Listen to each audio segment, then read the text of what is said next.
శివపురాణం ప్రకారం బ్రహ్మ విష్ణువుతో గొడవపడి తానే సృష్టికర్త అని, అందరికన్నా గొప్ప అని గర్వంగా చెప్పాడు. ఇది విన్న శివునికి కోపం తెప్పించింది. అందుకే బటుక్ భైరవగా 8 ఇయర్స్ పిల్లవాడిలా రూపం తీసుకున్నందుకు ఇది ఒక కారణం. బ్రహ్మ గర్వాన్ని అణిచాడు అని పురాణాలు చెప్తున్నాయి.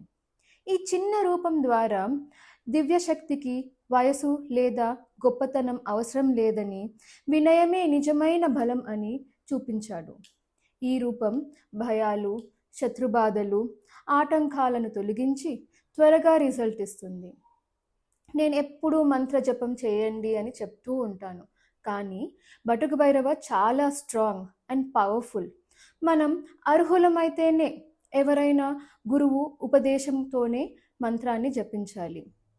మరి మీరు అడుగుతారు, మనలాంటి సామాన్యులు ఏం చేయాలి అని? నామజపం చేయండి. రోడ్ మీద ఉన్న కుక్కలకు ఫుడ్ పెట్టండి, ఎందుకంటే తను భైరవ స్వరూపం కాబట్టి.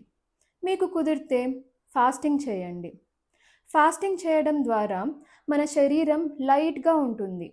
మనం ఎప్పుడైతే లైట్గా ఫీల్ అవుతామో అప్పుడు మన స్కిన్ కింది లేయర్ ద్వారా ఈ పాజిటివ్ ఎనర్జీస్ని అబ్జర్వ్ చేసుకోవటం తేలికగా అవుతుంది. అందుకే మనం శివరాత్రి రోజు ఫాస్టింగ్ చేస్తాం. ఆ రోజు ఈ విశ్వంలో ప్రసరించే శక్తిని మనము తేలికగా అబ్జర్వ్ చేసుకోవటానికి. ఈ ఆస్పీషియస్ డే ఎప్పుడో కాదు, 5th జూన్ గురువారం. Thank you.